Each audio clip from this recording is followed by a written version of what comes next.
pero yo quería hablar de cuando volvamos a revivir estas ciudades, cuando volvamos a pisar nuevamente las calles y nos demos cuenta de cuánto las amamos, ¿no? Yo he venido a hablaros sobre todo de la inmensidad que es el proyecto urbano, de la complejidad que tiene el mundo urbano, pero porque sé que cada uno de vosotros lleva una ciudad o más de una dentro y de esa ciudad también quería hablar de todas y de cada uno, ¿no?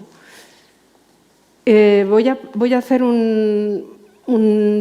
a utilizar un sistema que es ver unas imágenes bastante rápidas y de vez en cuando parar para leer tanto anotaciones que he hecho estos días como algunos poemas. Voy a relacionar imágenes y por eso digo que ahora al principio va a ser, una vez dicho, de lo que voy a hablar es de una estructura que quizá acaso sea la estructura más compleja que hemos creado, al final, la ciudad entendida como un todo, pero también de su diversidad.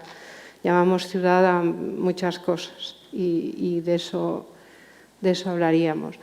Por ejemplo, y las voy a pasar rápido, he dicho, la ciudad de la que tenemos el primer poema, la epopeya de Gilgamesh, viene de Uruk, la ciudad enterrada ahora en la tierra, todavía habla porque hay un poema que habla de ella.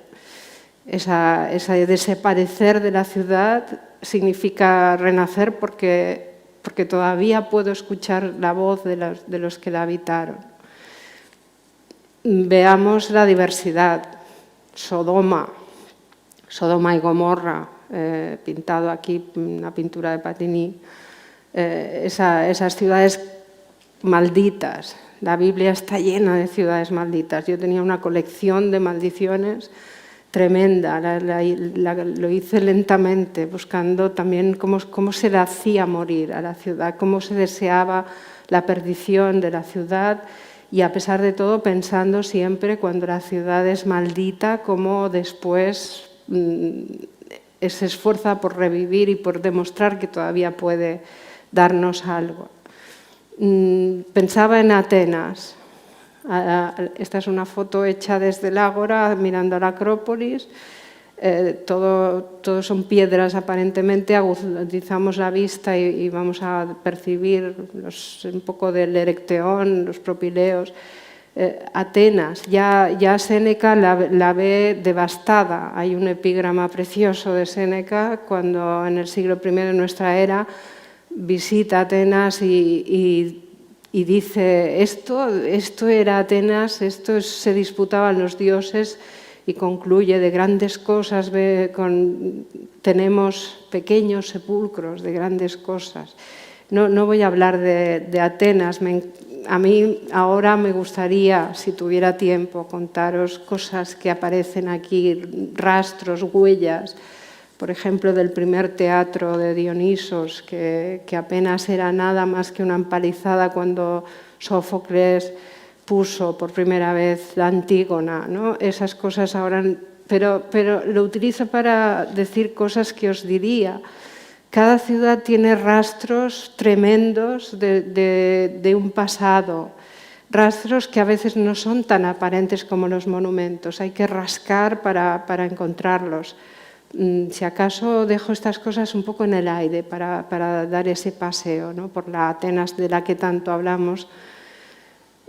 Bueno, y esto es la planta para ver localizada la Acrópolis en el tejido de la ciudad contemporánea. ¿Qué os diría aquí también? Pues esa ciudad contemporánea que parece comerse a la ciudad antigua, la relación entre las ciudades contemporáneas y sus restos más arcaicos es algo bastante interesante. Yo le preguntaba a un amigo arqueólogo ¿por qué están hundidos? ¿Por qué piso por encima? No en el caso de la Acrópolis, pero en el Ágora sí. ¿Por qué yo camino más alto que esas ruinas? ¿Qué es ese depósito de humus, de tiempo, de polvo, de residuos? ¿Por qué el pasado se expresa en esa topografía? Bueno, simplemente aquí os traía las imágenes para no extenderme. Por ejemplo, la Acrópolis, el Partenón, que ahora nos parece que es lo que nos queda, ha vivido 50.000 experiencias, versiones, ocupaciones, como esta, que es la que he cogido más singular de 1687, finales del siglo XVII, estaba convertida en una mezquita, en un palacio con un minarete. Después después cayó, después las bombas venecianas explotaron y el Partenón cayó y después lo volvimos a levantar, ¿no? Y todo esto ahora digo que son como pinceladas que dejo sueltas para reflexionar sobre el tiempo también, ciudades, pasado, presente, futuro. Por supuesto, Roma, ¿no? En los grabados de Piranesi nos aparece una fabulación de todas las ruinas de los foros, pero Roma tiene esa relación, también ciudad moderna, ciudad antigua, los foros están un poquito hundidos respecto al suelo y esos foros que se colisionan entre sí a base de monumentos hechos sobre los propios desechos y derribados y vueltos a hacer. Eso es la ciudad también. Roma expresa muy bien la ciudad. Bueno, yo también la recordaré un poco más adelante para explicar cómo la conocí yo, la Roma antigua. Yo la conocí a través de la literatura, también leyendo al poeta Marcial, que explica las calles de Roma, cosas que ahora no puedo, pero pensaba que estaba bien hoy para empezar que pasáramos imágenes para ver todas las capas y todas las densidades que expresan en las ciudades y sus diferencias, ¿no? Bueno, la única cúpula intacta que tenemos de la antigüedad, la única que nunca ha caído, está en Roma. Ese espacio, yo pienso que cuando entramos en el Panteón sentimos que la atmósfera se ha guardado 2000 años. Y que esa experiencia es extraordinaria. Esas cosas ocurren también en las ciudades, ¿no? No siempre son ruinas y también Piranesi lo redibuja y lo magnifica y después tenemos, ahora hablaré mejor de esto, la interpretación de la ciudad, porque la ciudad es un objeto de representación y acaso solo a través de las representaciones cuando las acabamos de comprender. Pero bueno, podemos hacer un salto mortal y os contaría que, no sé si ya lo sabéis, pero Nueva Delhi será a mediados de este siglo nuestro la ciudad más grande del mundo. Ahora medimos los ritmos de crecimiento de las ciudades y se pronostica. Yo no sé si todo esto que nos está pasando este año va a cambiar esos pronósticos, porque también es cierto que hay una involución del deseo de vivir en ciudad. La ciudad está puesta en crisis por lo que nos está pasando, pero en todo caso, si se va a cumplir ese pronóstico, Nueva Delhi tendrá 50 millones de habitantes a mediados del siglo, justamente. Las ciudades más grandes del mundo hoy están sobre los 24, como está Delhi, y, por ejemplo, Nueva York se extiende hasta los 24 millones. También se está hablando de que las ciudades que no alcanzan los 10 millones se detendrán, que esas grandes megalópolis o metrópolis, los nombres que les damos también son muy interesantes, como ¿cómo vamos a hablar de un mundo donde la ciudad crece tanto y acaso acabaremos hablando de la ciudad global, de una tierra que toda ella es ciudad? Pero en todo caso se está percibiendo que hay ciudades de 10 millones de habitantes que tienen tendencia a detenerse. ¿Por qué crece Delhi? ¿Y cómo crece? ¿Y qué es lo que crece? ¿Crece ciudad o crece suburbio? ¿O qué nombre le vamos a dar? Esa es otra de las cuestiones que os plantearé cuando deje de mirar imágenes. Y esta es mi Barcelona. La ciudad donde vivo no es la ciudad donde nací, pero es una ciudad que yo quiero por encima de muchas porque es la mía. También contaremos eso más adelante, ¿no? ¿Qué significa que sea mi ciudad? qué vínculos tengo con ella, por qué los tengo, esos caminos que yo recorro una y otra vez, esos recuerdos. Yo nací en Gerona, precisamente, que es una ciudad pequeñita que todavía la visito con la memoria de mis padres, más que con la mía propia. Bueno, y pensaba, pues, búscales su Bilbao, ¿no? Ya que vienes a Bilbo, le llamáis, ¿no? Y estuve tratando de entender el nombre, por cosas que diré ahora, que es el nombre de la ciudad, y me la estuve mirando como si me mirara la palma de la mano. A veces sorprendemos ver que dicen que aquí está el destino, y yo pienso que las ciudades se parecen un poco, que leemos las huellas de las ciudades, que las ciudades tienen esa impronta curiosísima y que leerlas es una aventura maravillosa. Bueno, pero hay ciudades muy extrañas en el mundo y ahora estaba haciendo este pase rápido de imágenes primero. Gardaya es una ciudad que a mí me sorprendió mucho a través de un reportaje de Juan Goytisolo que está en la web, si os interesara verlo. Esa ciudad forma parte de la Pentápolis, es un proyecto que lo leemos en el Corán, un proyecto precisamente de salvación de la ciudad, como vendría a raíz de los fenómenos de Sodoma, Gomorra. Pero recuerdo cosas extraordinarias que vi en esa ciudad donde no he estado. Y esa es otra cuestión, la he conocido a través de un documental literariamente muy bien trazado. Y esas ciudades que expresan el clima, que todavía entendemos por qué son cerradas, abigarradas, por qué tienen patios, por qué se refrescan en sus patios, por qué tienen azoteas. Esas diferencias también quería comentároslas, ¿no? Bueno, Argel es una ciudad donde la Casbah, una película maravillosa de Pontecorvo, la batalla de Argel, que yo la paso cada año a mis alumnos, donde lo que vemos es la ciudad árabe, la ciudad antigua con la ciudad francesa, el choque de culturas, la colonización se expresa también en esas adendas que hacemos a las ciudades a veces, añadiendo extensiones que van desvirtuando, acaso, no lo sé. No he venido a juzgar nada, también quería presentar el tema de la ciudad como un tema complejo y que nos debería comprometer a algunas respuestas. Ese cruce de culturas que expresa los crecimientos, hay que seguirlo haciendo. ¿Cómo son las ciudades?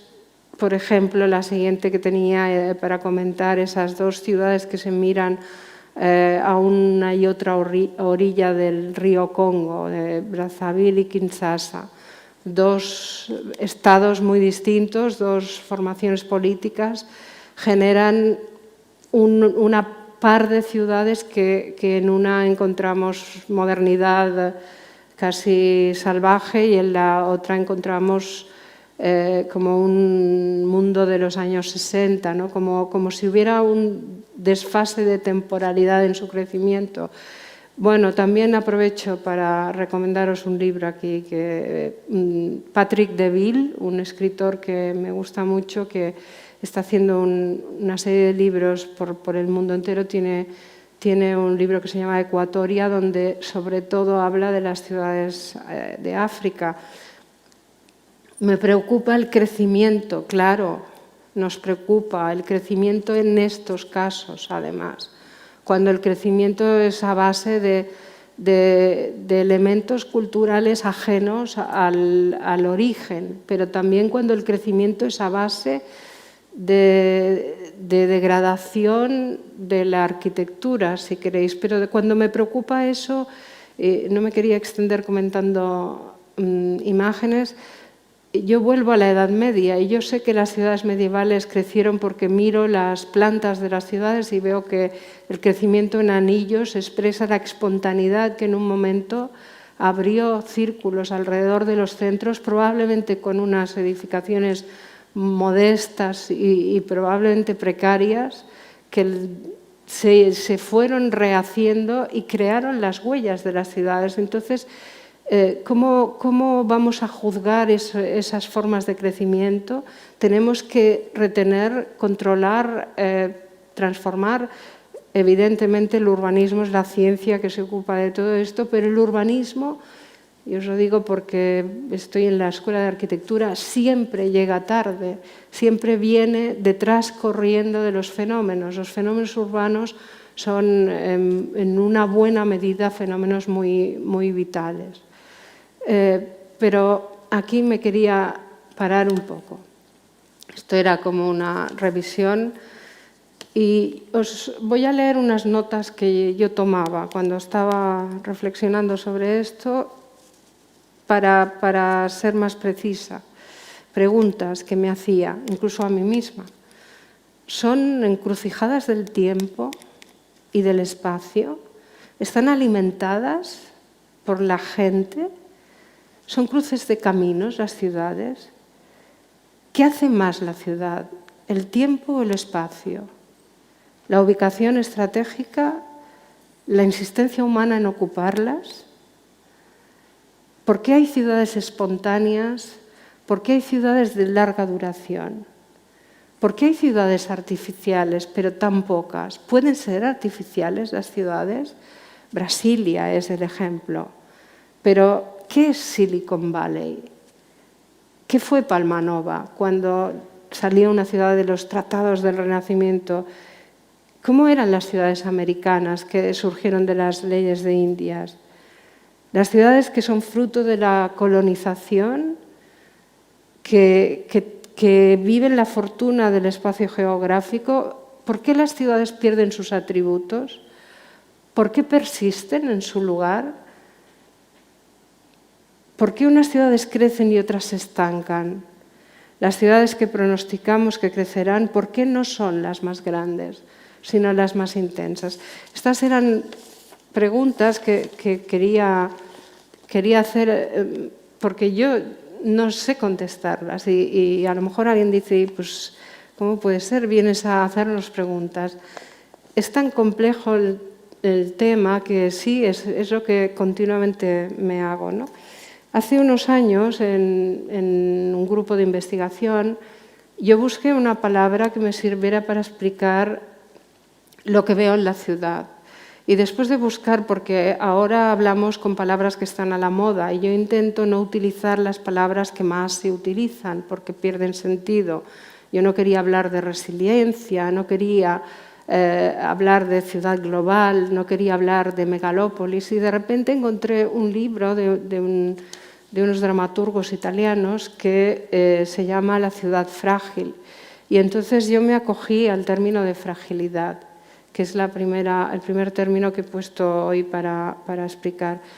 Y a la vez pensaba, qué extraño, qué rendimiento tiene el término fragilidad pensando en lo urbano, cuando a la vez, por otro lado, lo urbano sugiere extrema dureza.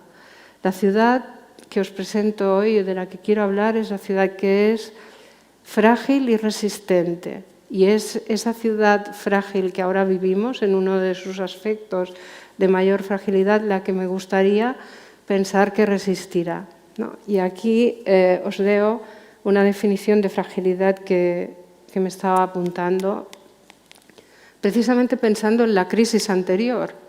Nos cogió desprevenida esta, y yo pensaba entonces, la fragilidad es una condición que afecta al futuro de las cosas, que implica que algo que es pueda degradarse, desaparecer, romperse, dispersarse en un tiempo por venir. Lo que es frágil no es débil, no es invisible, es real y puede ser fuerte, pero su supervivencia es inestable y sus condiciones pueden cambiar en el tiempo. Puede desaparecer sin dejar rastro, puede la ciudad desaparecer, puede existir de modo liminar. De hecho, la ciudad existe así, o marginal. Lo marginal en la ciudad es potentísimo y su desaparición puede no dejar huellas. Al lado de la ciudad fuerte y de la ciudad consolidada, de sus construcciones, de los signos que ha dejado su historia, de su marca en el territorio, hay otra ciudad que se desplaza, que se esconde, que se transforma, pero que surge a cada instante con figuras nuevas. Una sucesión de realidades urbanas que son frágiles o lo pueden ser. No son siempre negativas ni repudiables, sino que pueden ser creativas, útiles, vivas, reveladoras de sentido.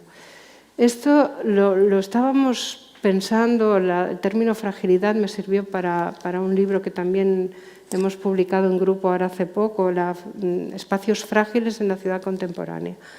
Y lo estábamos pensando por la otra crisis y no nos hemos recuperado de la crisis anterior y aparece esta. Y entonces nos planteábamos cómo vamos a seguir buscando la capacidad de la ciudad para reconstruirse, para renacer el futuro de la ciudad, que es la cuestión.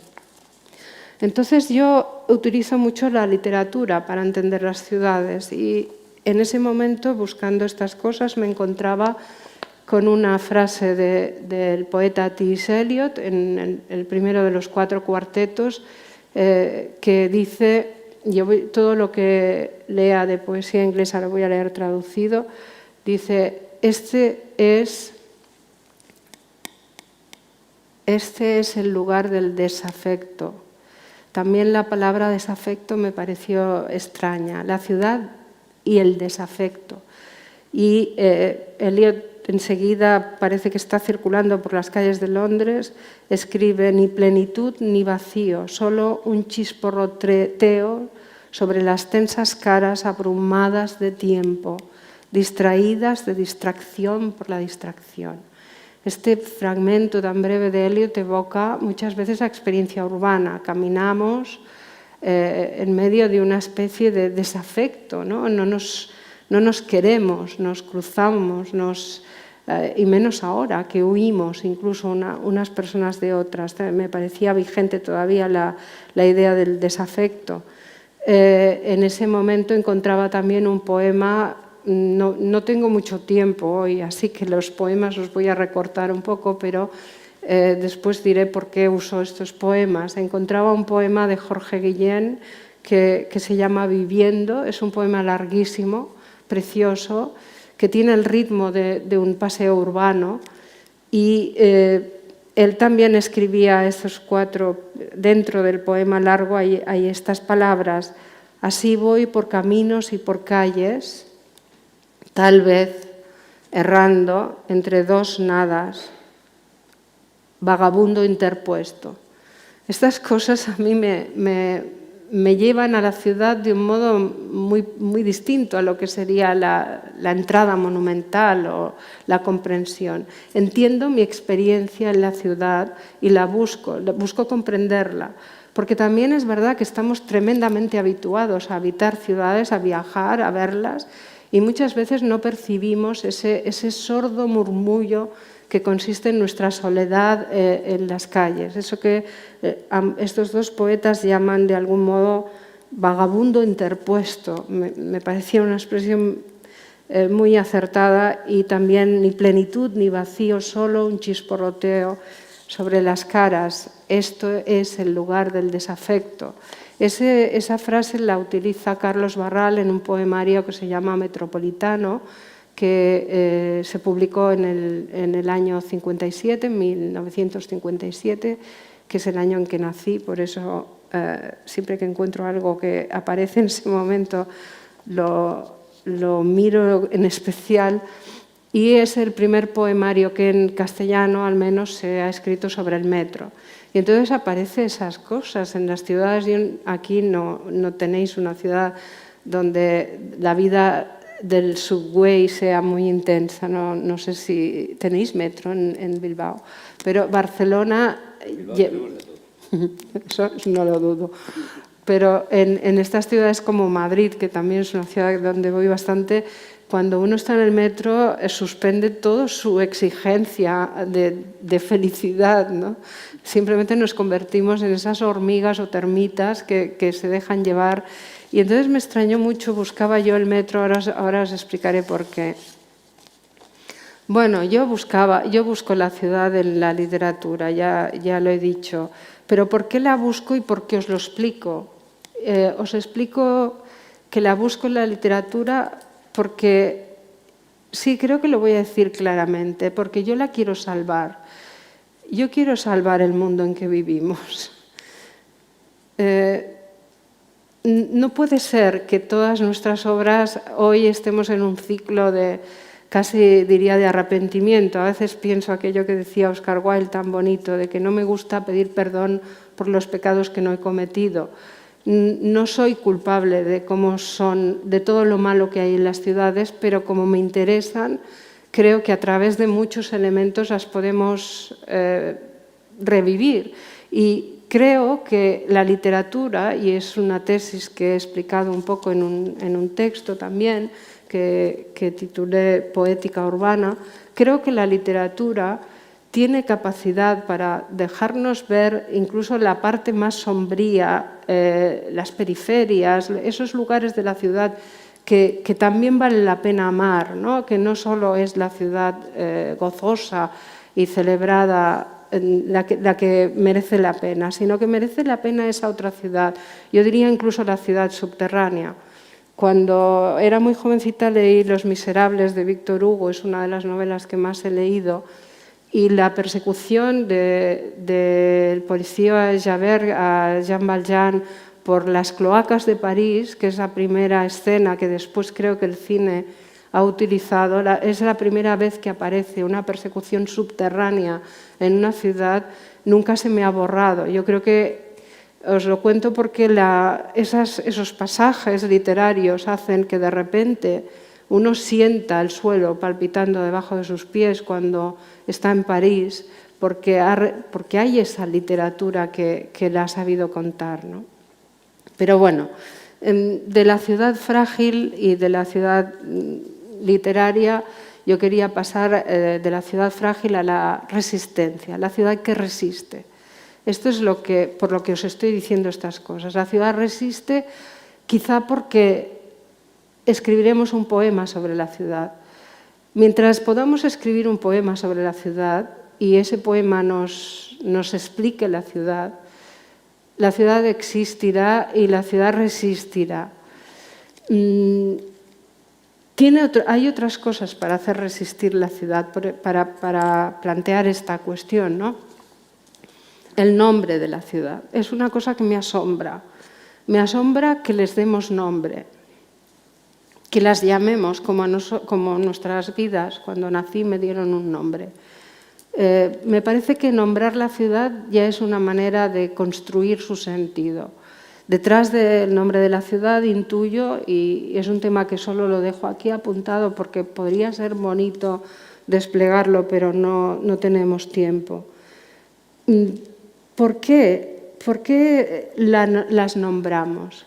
¿Por qué nombramos también dentro de la ciudad las partes de la ciudad? ¿Por qué nombramos las calles? Sí, que hay ciudades que las calles tienen números y a veces me lo dicen, pero el nombre de las calles, los toponimios, el nombre de los pueblos, el nombre de los arrecifes, el nombre de los cabos y de las costas y de las montañas, es una tarea de toponimia incansable que el ser humano lanza sobre la tierra, ¿no? Ese sería para mí un elemento de resistencia. Las ciudades sobreviven en sus nombres. Pero también pensaba dónde está el espíritu del lugar, eso que los romanos tenían tan claro. ¿Tiene que ver el espíritu del lugar con la posibilidad de que entendamos las ciudades? Tiene que existir el espíritu del lugar, y yo me escribía, podemos afirmar que existe una necesidad de diferenciación de los lugares que inciden en nuestro bienestar y en el de nuestra comunidad, y que hace tiempo que las teorías urbanas han tratado de pensar.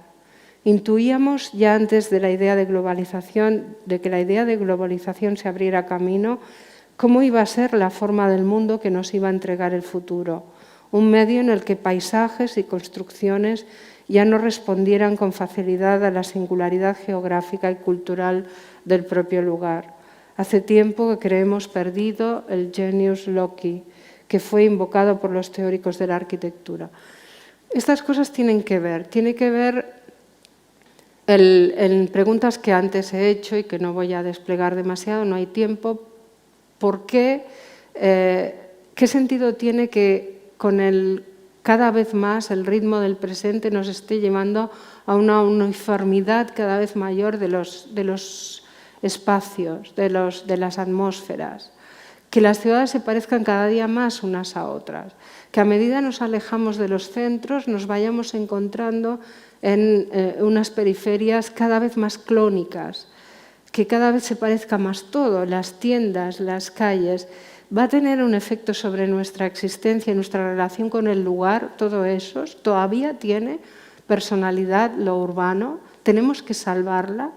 Y entonces yo pensaba, y después veréis que si puedo os leeré un fragmento de un escritor de Barcelona que se llama Javier Pérez Andújar, que bueno, creo que explica muy bien esta idea.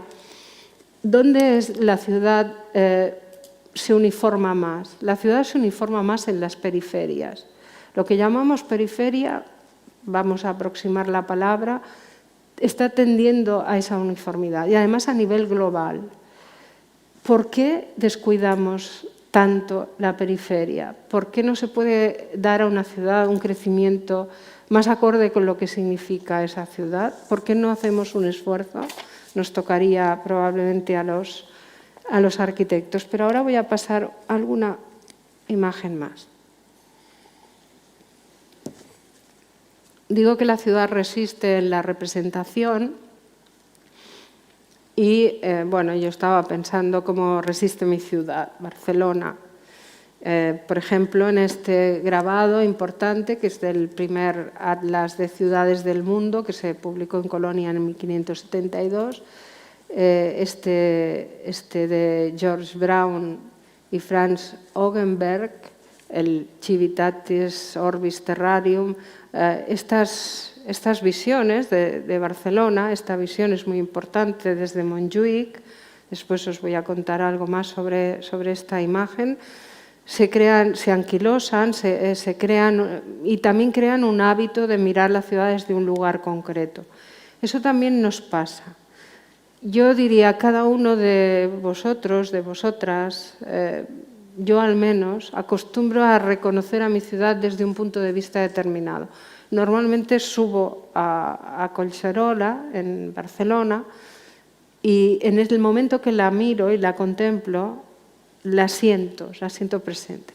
La cartografía ha hecho un gran trabajo en ese sentido y es una tarea histórica que aquí no voy a comentar demasiado, ¿no? Una cosa es ver la veduta, la visión de la ciudad, otra es el mapa. Este es un mapa que me encanta, uno de tantos que se hacen sobre Barcelona en 1706, la ciudad con su muralla. Bueno, aquí podríamos explicar la historia de Barcelona, pero si queréis un día os la explico y os la explico muy bien, y si venís a Barcelona, mejor todavía. Me ofrezco de Cicerone para reconocer esa ciudad. Pero ahora no es el momento, ¿no? Esa forma de cartografiar en planta es una asepsia. ¿Por qué la miramos en planta? La ciudad que nos dice, ya leíamos ciudades entonces. Bueno, también preguntas, ¿no? Cuando hace poco estaba precisamente escribiendo este libro sobre la luz, me preguntaba por la fotografía urbana por primera vez. Y pensaba, esta es una fotografía interesante porque es la Torre Eiffel en su construcción, pero sobre todo pensaba en los edificios que, como esta, que es la Galería de Machine, que al cabo de poco desaparecieron. Y entonces volví a plantearme, y aquí lo traigo para este problema, todo lo que ha desaparecido en la ciudad. Antes lo veíamos muy de refilón, la Acrópolis, las piedras que caen, las ruinas que se hunden, y de repente ver que la fotografía por primera vez en el siglo XIX es contemporánea de estos grandes titanes de hierro y de cristal, estas moles edificatorias que muchas han desaparecido y que por primera vez la fotografía deja ver fantasmas de edificios sobre la ciudad. Esas fotografías de la ciudad, y yo cuando escribía esto Estuve haciendo una búsqueda por internet, es un festival buscar los edificios desaparecidos y ver las fotografías de época. Y de repente produce una sensación de fantasmagoría, como si estuviéramos viendo realmente esas primeras fotografías de las que habla Walter Benjamin o de las que hablan los que han estudiado más la fotografía. También las figuras, bueno, aquí os diría que las figuras han desaparecido porque la exposición tenía que ser muy larga, pero yo solo traía esto para revolver la imaginación y pensar en todo lo que ya no está en la ciudad, pero ya de una capa más superior. ¿Y qué memoria queda? Bueno, el Crystal Palace es uno de los grandes fantasmas, porque un incendio lo derribó bastante en el año 36 y era el titán de la arquitectura de hierro. Bueno, la fotografía aérea, después de la cartografía, se empieza a levantar sobre la ciudad. Esta fotografía de Manhattan está tomada con cámaras colgadas a las palomas. Son las primeras fotografías aéreas, después las de la simulación desde los cepelines o los globos cautivos no permitían fotografiar todavía, permitían tomar notas para hacer cartografía. Después vemos esas palomas con cámaras y finalmente los cepelines fotografiando el mundo, que nos deja una imagen de las ciudades. Después está toda la cartografía de las ciudades de guerra, que bueno, iba a traer más, pero me retuve porque no tenía ganas de hablar de la destrucción de la ciudad y insistía. Pero bueno, esta fotografía magnífica de la Catedral de Reims recién bombardeada, los primeros bombardeos, las primeras pruebas de bombardeos y la catedral retenida, ¿no? Aquí podríamos hablar mucho en vuestro país de esas imágenes, pero las dejamos atrás. Nueva York, justo el año 31, es el año que Lorca acaba de marcharse.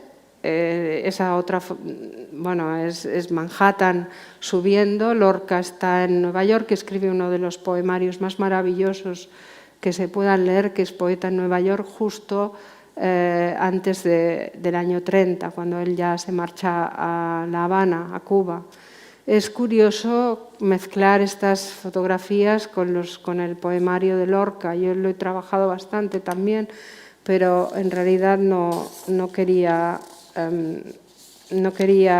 leer a Lorca, pero no puedo remediarlo. No sé si, a ver, el tiempo, sí. Bueno, no puedo remediar leeros un fragmento de la conferencia de Lorca en Nueva York, porque incluso más que los poemas que están al alcance, los podéis buscar, ¿no? Una cosa que él dice en la conferencia sobre Nueva York, y mezclar la imagen, la fotografía con las palabras.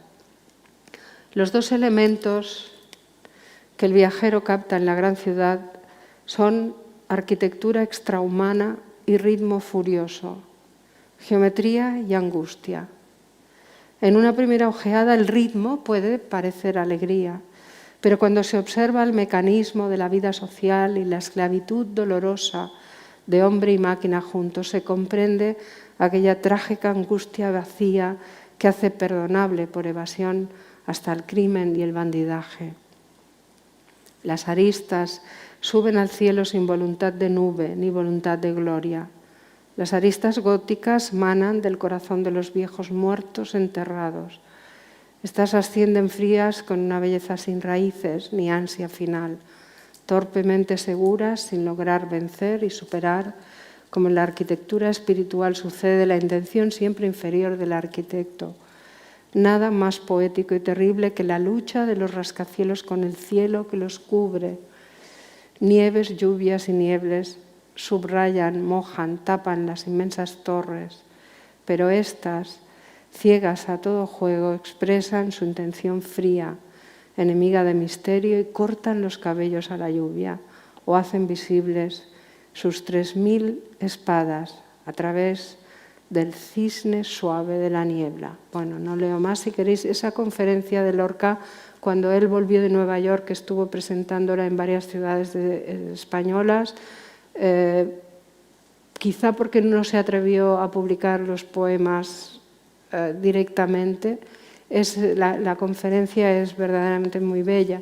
Y yo creo que es una de las primeras críticas inocente y radical a la ciudad de altura.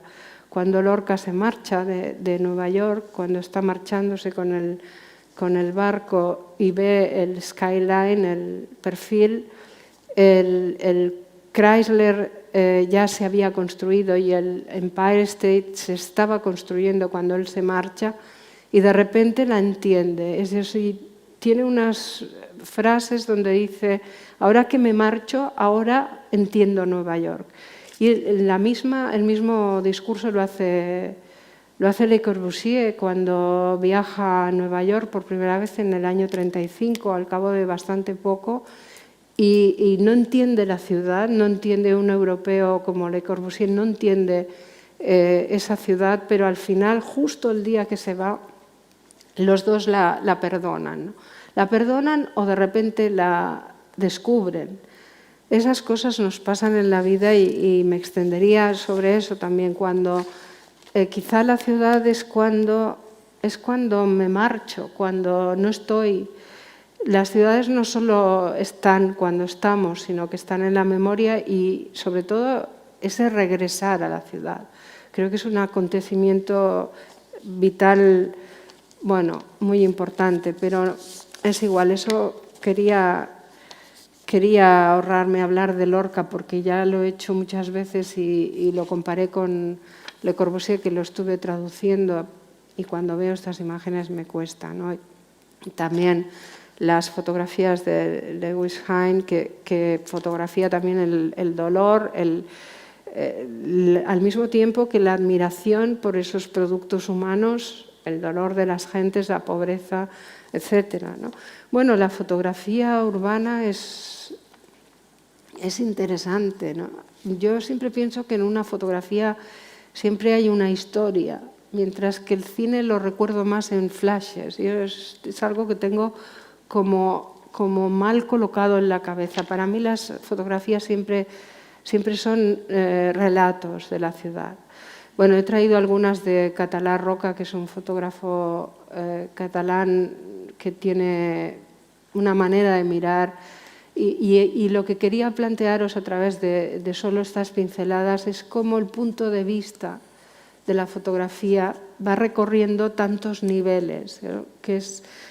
Hemos visto fotografías aéreas y ahora andamos con la gente por la calle, o esta fotografía de un edificio de Coderch justo que está cerca de la estación de Francia en Barcelona, y este contrapicado, esta manera de mirarla, y las traía por eso, para plantear la mirada sobre la ciudad. Sí, vamos a ser capaces de verlas, de comprenderlas mejor, si adelantamos en eso. Y entonces traía, no es esta película, es una película que me gustó, pero no la traigo como cine. La traigo porque me di cuenta, después de ver Cafarnaún, no sé si la habéis visto, yo creo que tiene un par de años esta película, me di cuenta que estaba filmada con drones. Y es la primera película que yo dije, cuidado, esto no es visión aérea, no es visión de la cámara en el suelo, esta visión no la reconozco. Me extrañó muchísimo encontrar esas filmaciones con los drones, y estuve pensando qué es lo que enseña el dron.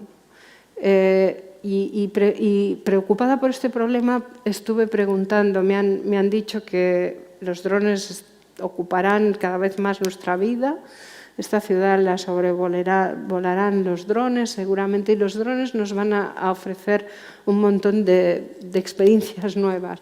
Por eso la traía. Si la veis, no explico más que esto. Hay un momento que el dron está casi rozando los tejados de una ciudad caótica, extensa, que a veces la vemos a ran de suelo, con unos niños son los protagonistas, pero entonces me di cuenta que había los neumáticos, estaban usados para aguantar los tejados de las construcciones precarias, y seguramente ese detalle de ver infinitud de neumáticos sobre los tejados yo no me hubiera dado cuenta. Y esto, bueno, eran cosas sobre el punto de vista en la ciudad, pero también, y aquí sí que esta película de Víctor Moreno, La ciudad oculta, yo no sé si mucha gente la resistiría, pero yo la disfruté una barbaridad. Es un documental lentísimo, de una belleza extraordinaria.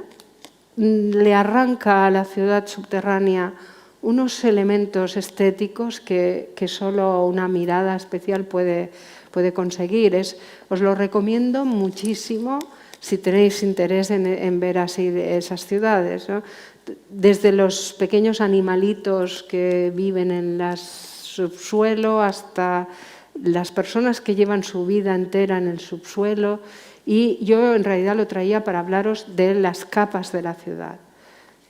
Una de las capas, yo diría, es el subsuelo. Lo he dicho antes con motivo de mencionar la novela de Los Miserables de Víctor Hugo, y seguía pensando que si os hablaba de todo esto, os iba a hablar también de esas capas, pero solo puedo mencionarlas.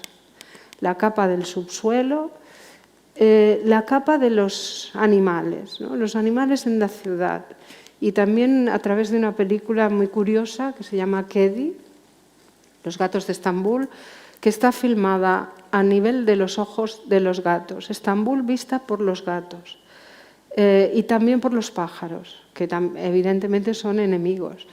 La película va juntando esas dos visiones y apenas hay ningún plano que esté a la altura de los ojos.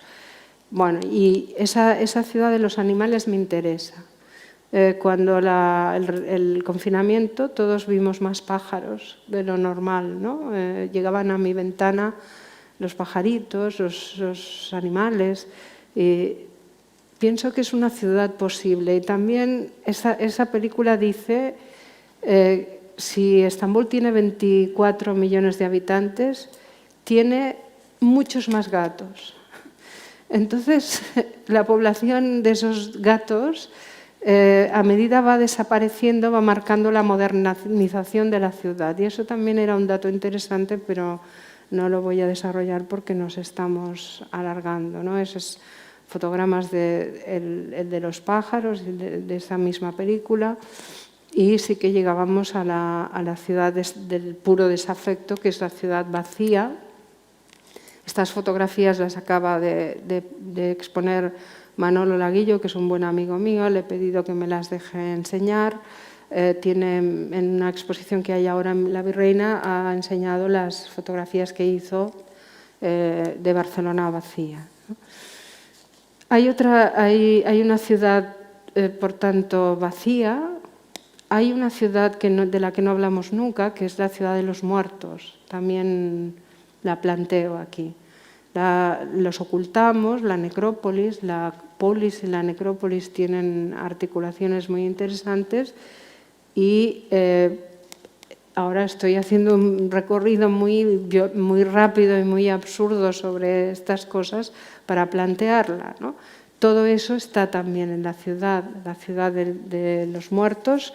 Os recomiendo un libro también, que es un poemario que escribió Edgar Lee Masters, un poeta de Chicago que era abogado laboralista y escribió la antología de Spoon River, que es el poemario más editado en Nueva York a principios del siglo.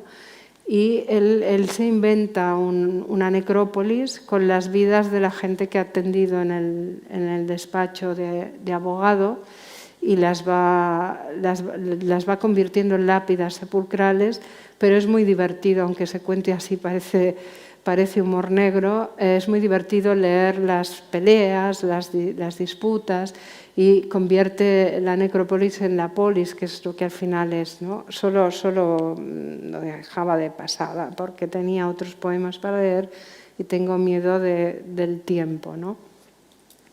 Esta es la ciudad vacía que fotografía Manolo Laguillo, y Manolo Laguillo, en esta exposición yo encontré unas fotografías de Bilbao que él hizo cuando las inundaciones del 93, El 83, sí. Que yo no sabía, no las conocía, y yo pensaba, bueno, ya que estás trayendo fotos. Y entonces estas imágenes, ¿para qué son? Para otra ciudad, que es la que también existe, que es la ciudad posbélica, postraumática, la ciudad de después, inmediatamente después de las crisis. Yo creo que es la ciudad que estamos viviendo, que veremos sobre todo, la que se está viniendo, ¿no? Esa ciudad merece la pena pensarla. Yo insisto que la veremos renacer. Y también la ciudad del suburbio. Esta es una fotografía de Osaka, de Manolo Laguillo, ¿no? La nada, esa ciudad que no importa, que podría ser ese lugar como cualquier lugar. ¿Qué ocurre cuando la queremos pensar, ¿no? Aquí yo traía para hablaros, pero estoy sufriendo mucho por el tiempo y no quiero, ¿sí? Porque quería hablaros de un poeta que para mí es el que mejor explica el amor a la ciudad que no es nada. Es decir, que también mi lugar puede ser un lugar que no presenta rasgos deslumbrantes. Y ese poeta es William Carlos Williams, el autor de un poemario también extrañísimo que se llama Patterson, que es sobre una ciudad, y sobre el protagonista del poemario tiene el mismo nombre que la ciudad. Hace poco Jim Jarmusch hizo una película recordando a Williams. Pero es Williams el que quiso evitar la distancia entre la poesía y las cosas. Es lo que dice continuamente en Patterson. Escribe, dilo, no hay ideas sino en las cosas. Él quería ser cosa, estar sobre las cosas, para poder contar que pues quizá esas ciudades americanas desabridas, indiferentes, feas, diríamos también, ¿no? Y bueno, tenía un poemita de Williams, porque le dedica uno a Rutherford, que es su ciudad, también muy bonito. Al final dice, bueno, esta es una ciudad, la va describiendo, no hay nada notable, y al final dice, bueno, aquí está mi casa, aquí vivo, esta es mi ciudad, este es mi lugar. Pero hay un poema muy breve que voy a leer, que se llama Pastoral, que esta traducción la he hecho yo, pero prefiero leer la traducción, ¿no? Cuando era más joven, tenía bastante claro que debía hacer algo por mí mismo. Ya más viejo, paseo por las calles, admirando las casas de los más pobres, tejados desnivelados, patios traseros en desorden, corrales de tela metálica, cenizas, muebles arruinados, vallas, cancelas, hechas con bidones, cajones rotos, todo, con un poco de suerte, embadurnado con un verde azulado que si está bastante desgastado, es el que me gusta más entre todos los colores. Este es un poema sobre el suburbio, diríamos, o sobre una realidad urbana que ya no es nada, pero si con un poco de suerte tiene el color que más le gusta, pues algo de felicidad puede proporcionar, ¿no? Bueno, todo esto era para hablar de las periferias, de la ciudad periférica, de la ciudad que no es, pero desde el principio ya he ido diciendo cosas de lo que me preocupa de toda esa periferia, así que ya la dejo aquí. ¿Qué haremos con todo eso que ha crecido? Vivimos a veces en esos lugares. Solamente vivimos para escapar cuando podemos, o podemos intentar, no digo quererlos, pero entenderlos. Bueno, de hecho, la poesía ha hablado mucho más de la periferia que de los centros. La poesía, el cine, la literatura, incluso Dickens, cuando habla de Londres, nos dice que hay niebla por todas partes. Hay un momento que estamos esperando ver Londres y nos dice, no, niebla por aquí, niebla allá, todo chapoteamos en el barro. Hace tiempo que cuando contamos las ciudades, contamos esas cosas, porque al final eso también es la ciudad y quizá tiene derecho a que la entendamos así y por tanto podríamos vivir en ella. Entonces eso me lleva al final. En realidad yo quería hablaros de un poema de Jaime Gil de Biedma, que es un poeta barcelonés de la burguesía, pertenece a la burguesía barcelonesa, fue un poeta de pocos poemas, que nunca, cuando él tiene un poemario primero que se llama Las afueras, donde lo que me admiró o me admira de su poesía es que él nunca suplanta al sujeto del que vive en el suburbio, él simplemente trata de pensarlo y se aparta, en cierto modo, de ese otro mundo, de esa otra ciudad. Su conciencia de clase, a pesar no evitó que fuera también, intentó entrar en el Partido Comunista, a pesar de que no le dejaron por ciertas observaciones que hicieron sobre su forma de vida. Es un gran poeta, Gil de Biedma, y yo creo que uno de los poemas, yo quería acabar leyéndoos un poema. Bueno, en realidad quería recomendaros a otro escritor, pero no voy a tener tiempo. Quería leeros un poema donde está el pasado, el presente y el futuro de la ciudad. Yo creo que es muy hábil Gil de Biedma en ese poema, y que es muy difícil contar una ciudad en tres tiempos. Él nació en el año 29, es cuando en Barcelona fue la Exposición Universal y se construyó el pabellón Mies. Aquí tenéis una foto, una de las obras más emblemáticas de la arquitectura, cuando se monumentalizó la montaña de Montjuïc, que es justamente desde donde os decía que se mira Barcelona en la cartografía. Pero después de ese año 29 la montaña se destruye, se abandona, y nos encontramos, el poema de Gil de Biedma está escrito en el año 62 frente a una montaña completamente degradada y donde las barracas han proliferado. Hay una fotografía de Català Roca, de esta niña que casi posa, los gitanos que vivían en Montjuïc, en esas barracas. Y bueno, frente a esta, Gil de Biedma escribe un poema. Su presente es un paseo por los jardines de Montjuïc. Su pasado es un recuerdo de familia. Él nace en el año 29 y también está el futuro, ¿no? Entonces, si me dejáis, voy a leer este poema, que no es muy corto, pero tampoco es muy largo. He estado buscando las versiones que en sus diarios explica, pero bueno, lo voy a leer tal y como él lo publicó. El poema se llama Barcelona ja no és bona, o mi paseo solitario en primavera. Me gustaría que os fijarais en esos tres tiempos, pasado, presente y futuro de la ciudad, mirados desde la periferia, desde esa montaña que era mirador y al mismo tiempo lugar de paseo de la burguesía.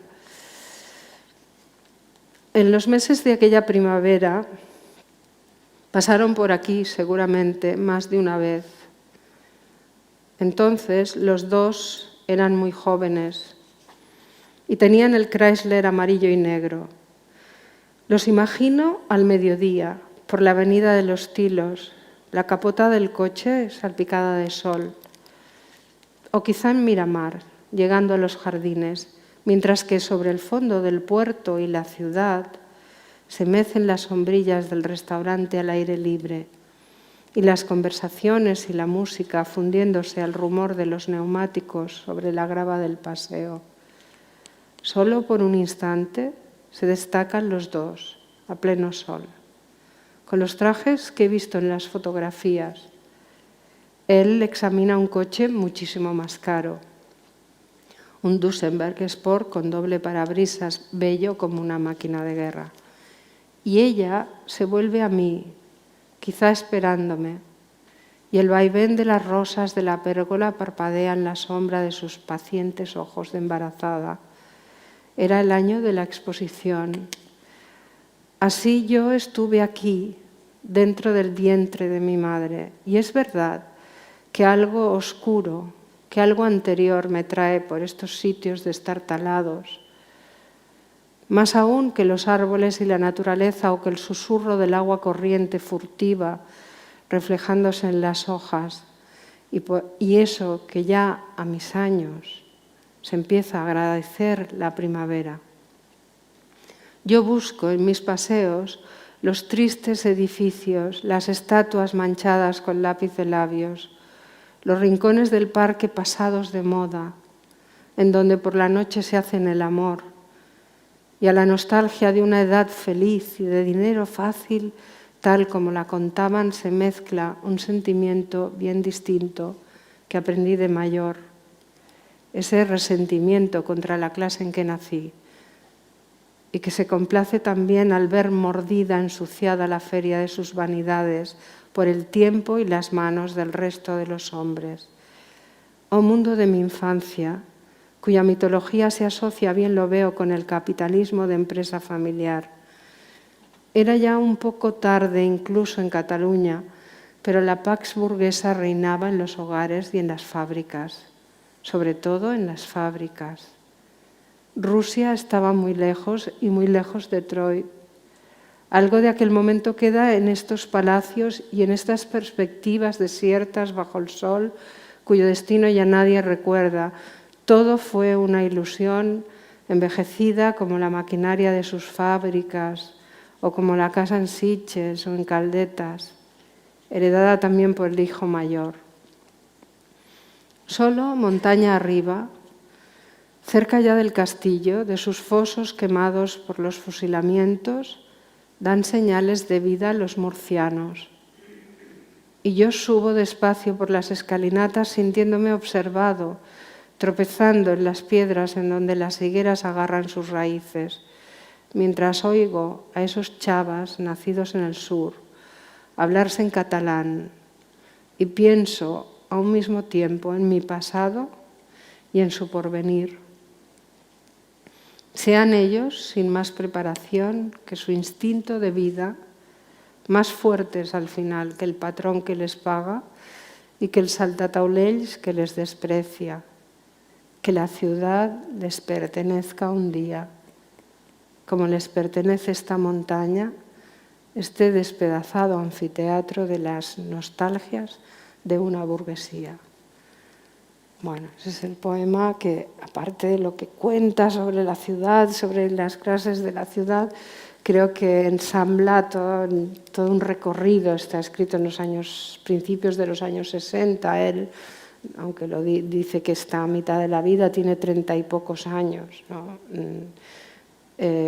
Allá estaban sus padres, allá reflexiona él y allá está el futuro de unos jóvenes, unos niños que corretean libres por esa montaña. Bueno, prefiero no comentarlo, el poema. Los poemas tienen que funcionar o no funcionar y os lo recomiendo quizá leerlo con más calma y solo alejarme de esta ciudad. Precisamente esta es una exposición que hizo Manolo Laguillo con grandes lonas en el Parque del Besós. Recomendaros otro escritor, lo he mencionado de pasada, se llama Javier Pérez Andújar. Es un escritor que tiene un librito breve, pero para conocer la ciudad yo creo que muy esencial. Se llama Paseos con mi madre y él va recorriendo todas las periferias y el discurso que hace sobre la periferia urbana y su uniformidad es un discurso poético. Tiene otro libro que se llama Los príncipes valientes, que es el aprendizaje de un niño de una zona suburbial, pero con eso yo más bien me despedía yo de Barcelona también un día, hace poco, viendo estas fotos, haciendo estas fotos de las 3 chimeneas desde Badalona mirando, cuando ya no queda Barcelona casi, ya no la veo, todavía veo esto que me dice, ahí está tu ciudad o la ciudad donde vives.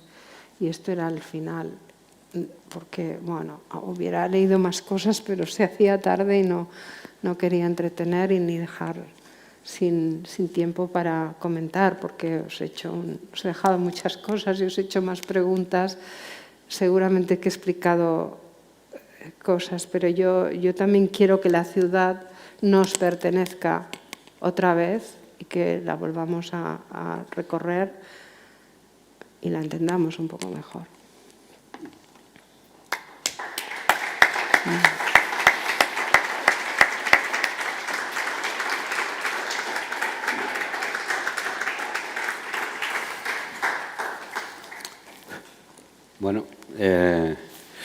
Bueno, como sabéis, debido a la circunstancia, las preguntas no se hacen desde el sitio de viva voz, sino que tenéis que escribirlas en unas tarjetas que tienen por ahí estos muchachos. Bueno, disponemos de un breve tiempo para hacer preguntas. Yo quiero, de verdad, felicitar a Marta por la preciosa conferencia, por el enorme propósito. Yo quiero salvar al mundo en que vivimos, nada menos, que vamos, queda como declaración de intenciones heroica y en la que creo que de alguna manera todos coincidimos. Y bueno, ese salvar el mundo, ese salvar las apariencias de la ciudad, propósito filosófico ya desde Aristóteles. Bueno, quizá merezca algún comentario por vuestra parte. Nada más allá de que además de unas intensas lecturas poéticas bueno, que quedan como recomendación, unas magníficas paisaje fotográfico, bueno, ha entregado un problema que es genitivo, objetivo y subjetivo, el problema de la ciudad.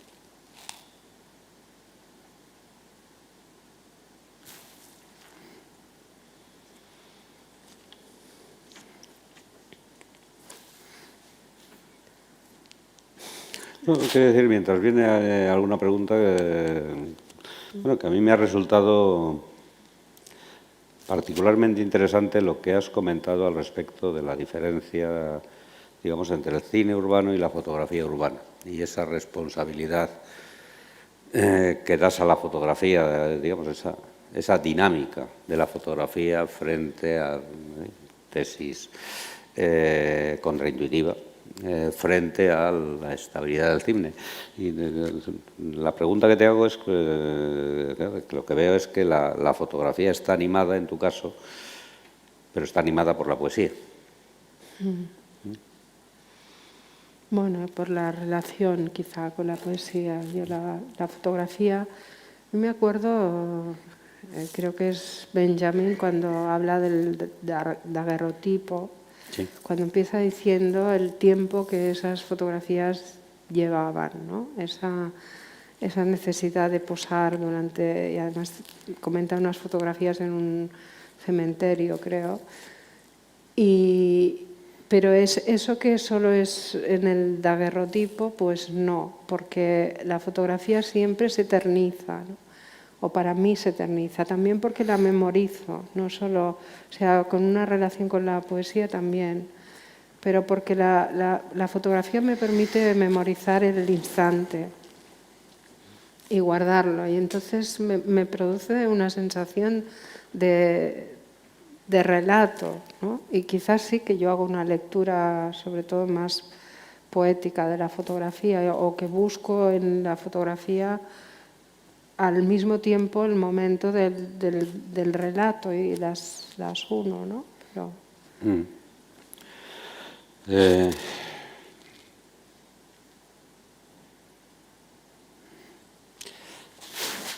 os pido, por favor, que cuidéis un poco la letra.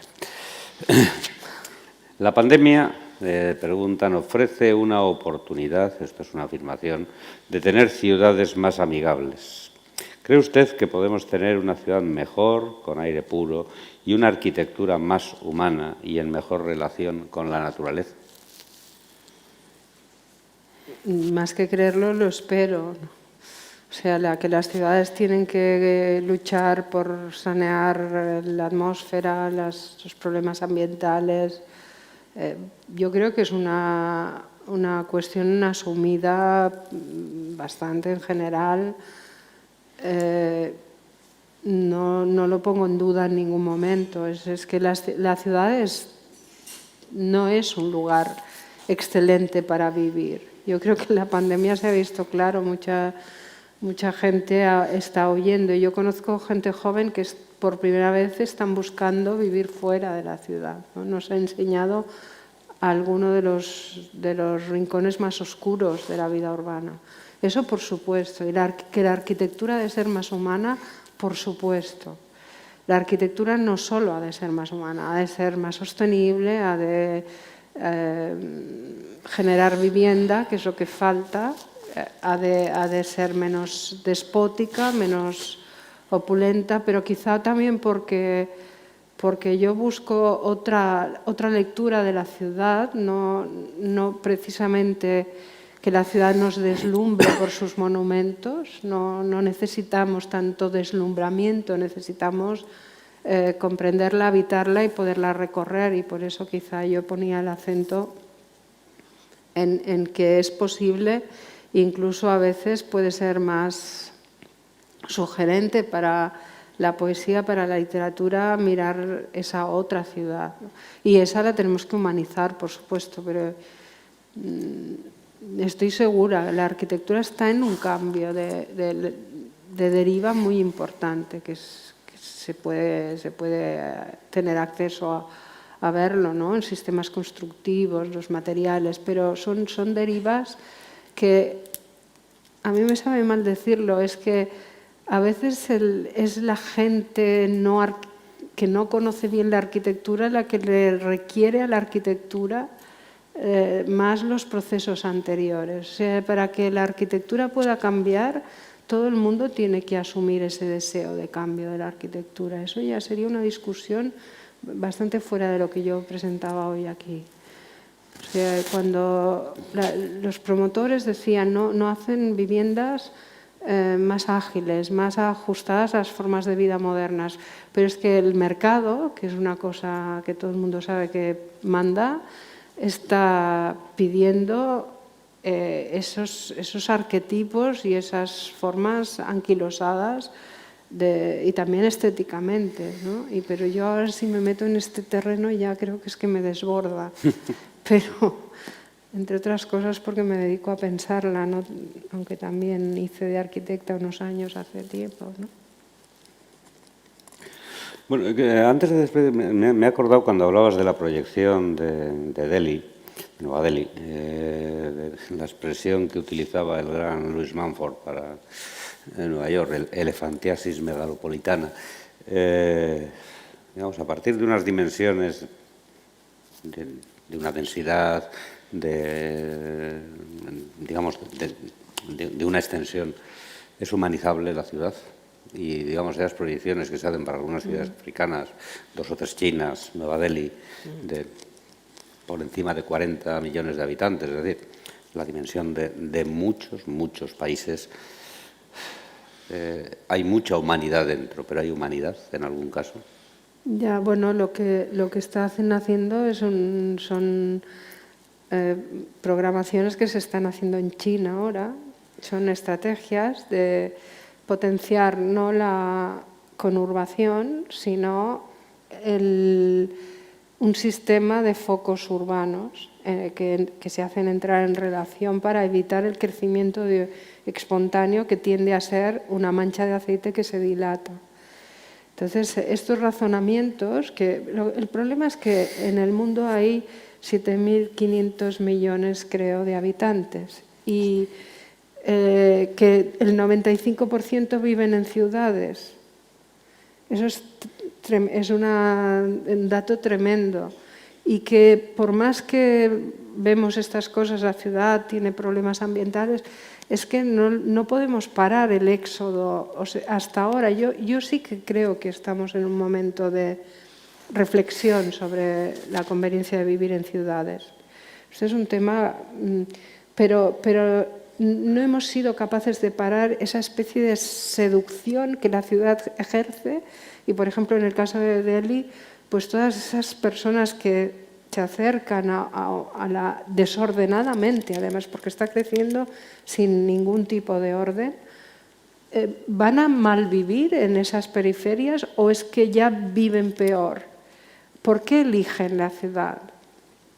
Esa pregunta la podríamos hacer con todos los fenómenos de inmigración hoy en día y es una pregunta dificilísima de responder. Entonces, cuando los países que están organizando este problema, y hablo de China porque me consta bastante, he estado en algunos trabajos de máster de estudiantes chinos que cuentan esa estrategia y entonces esas ciudades que intentan frenar las vinculan con alta velocidad, con trenes de alta velocidad, creando unos circuitos para que también de algún modo se permita que los que viven en esas como células no deseen ir al centro, sino que se conformen con vivir. Pero eso es un problema antiquísimo del urbanismo, porque cuando la ciudad jardín Howard y la pensó, ya trataba de desplazar al territorio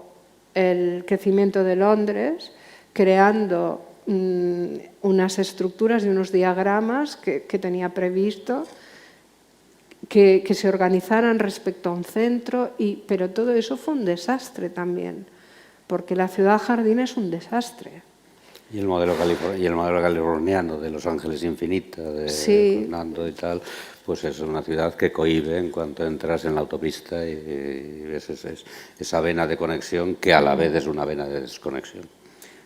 Sí, sí, y el problema es tan grave y a la vez, bueno, también hay ciudades que, lo que decía, que se mantienen en una medida, parece que van a mantener una medida por procesos sociales que las envuelven.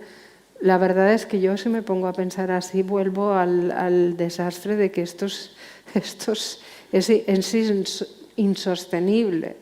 El crecimiento urbano tal y como ahora se está produciendo es insostenible.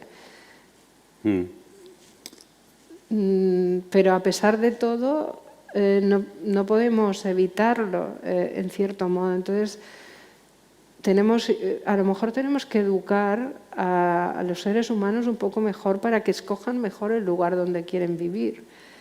Y yo no lo digo con cinismo esto, lo digo con la plenitud del sentido de lo que podría llegar a ser una elección o poder hacer mejores elecciones.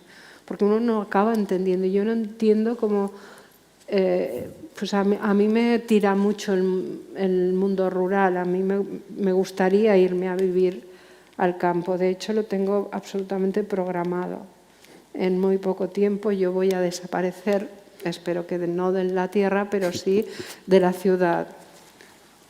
Pero no entiendo por qué a mí me ocurre esto y veo a gente que vive donde yo voy a ir a vivir que siguen yendo a Barcelona. Bueno, no sé, por eso supongo que me dedico a buscar poemas sobre la ciudad. Que siempre son un motivo para pensar. Muchísimas gracias, Marta, por esta preciosa conferencia y hoy más que nunca quiero primero daros las gracias a todos vosotros por la asistencia en estas condiciones que todos sabemos que, si no del todo adversas, son desde luego muy incómodas, por aguantar aquí casi hasta la hora del toque de queda y como todos los años, y ya van 10, con lo cual si 20 años no es nada, como dice el tango, 10 son la mitad de nada, que es muy poco. Quiero dar las gracias a la institución que nos acoge y a todo el personal de esta magnífica biblioteca. Muchísimas gracias a todos y el año que viene a ver si nos vemos sin mascarilla.